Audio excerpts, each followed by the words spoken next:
Thank you, Mr Deputy Speaker, for allowing me the opportunity to deliver my maiden speech in the House, and may I compliment my predecessors from across the country who have done so with their own today.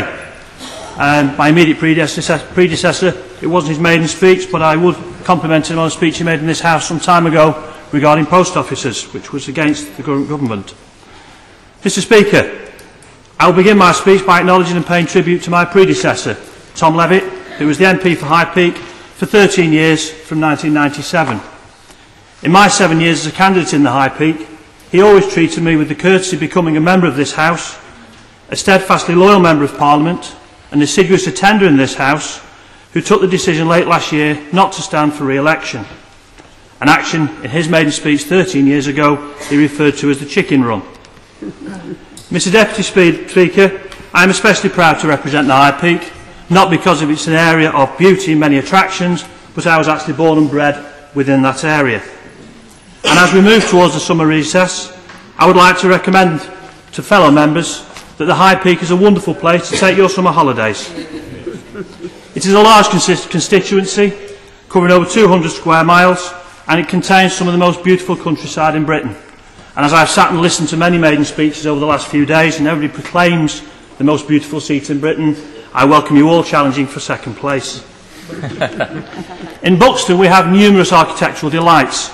We have the Crescent, we have the Devonshire Dome and the renowned Buxton Opera House, which is a fabulous example of a Matcham theatre, one of the finest in the country, and the venue for the Buxton Festival, which offers an opera and literary festival to rival anything that Glyndebourne has to offer, and one graced only last year by my right honourable friend the Prime Minister.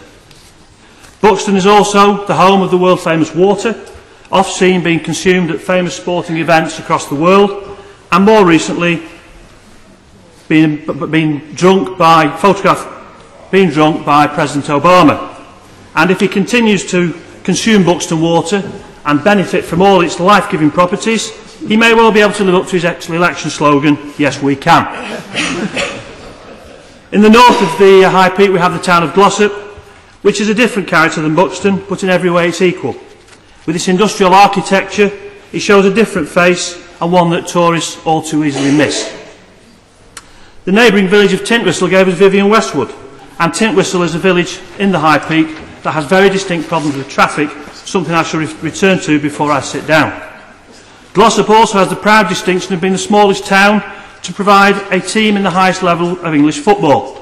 At the time, Glossop North End, last year's Wembley finalists in the FA Vars, were owned by Mr Samuel Hill Wood, a predecessor of mine and a former member of this House, who eventually left the town to concentrate his efforts at the Arsenal, where his family still retain a considerable interest.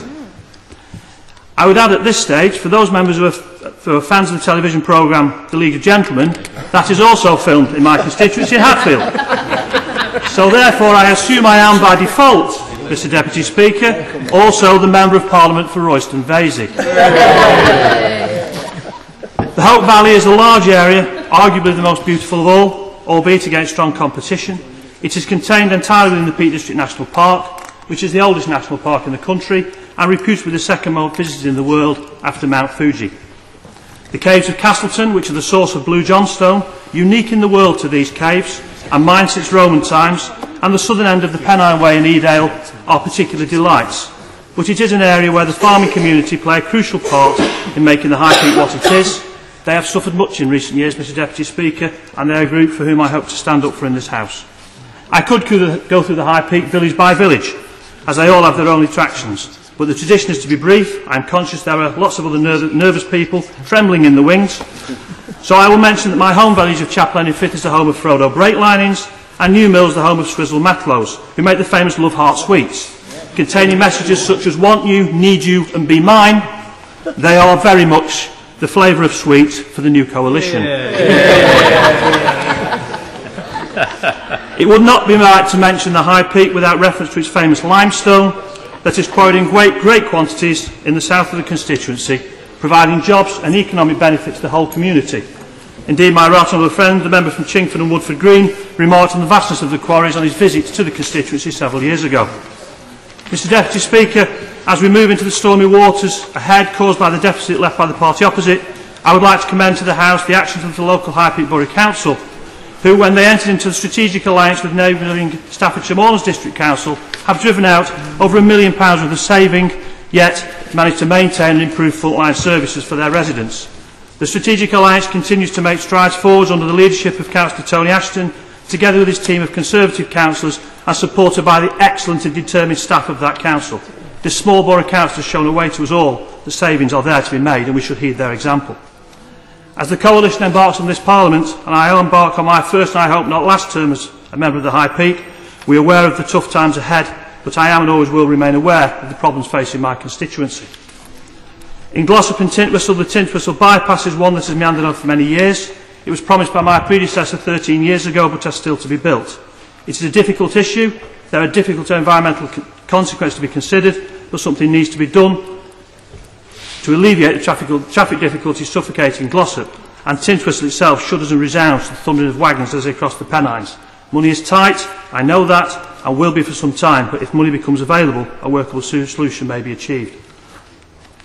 Both Buxton and Glossop have health service issues. In Glossop, where the Tameside and Glossop PCT prevail, my residents are reliant on Tameside Hospital, the subject of much debate locally. In Buxton, indeed, the remainder of the constituents, the Derbyshire PCT, are responsible for provision, and I will be meeting with the PCT to discuss provisions for hospitals in Buxton and care outside the hospital, the central area. Turning to another situation very quickly, pensions. I made many efforts to help the members of the Turn Renewal Pension Scheme several years ago, and I will continue to make those efforts as it is still in assessment for the PPF. I have met with the PPF, I will be meeting with the independent trustee, and I hope to get the best result for my residents. In summary, the High Peak is a beautiful place to live, and I hope that I can make the residents of the High Peak as proud of me as their MP as I am as them and the constituency. Yeah.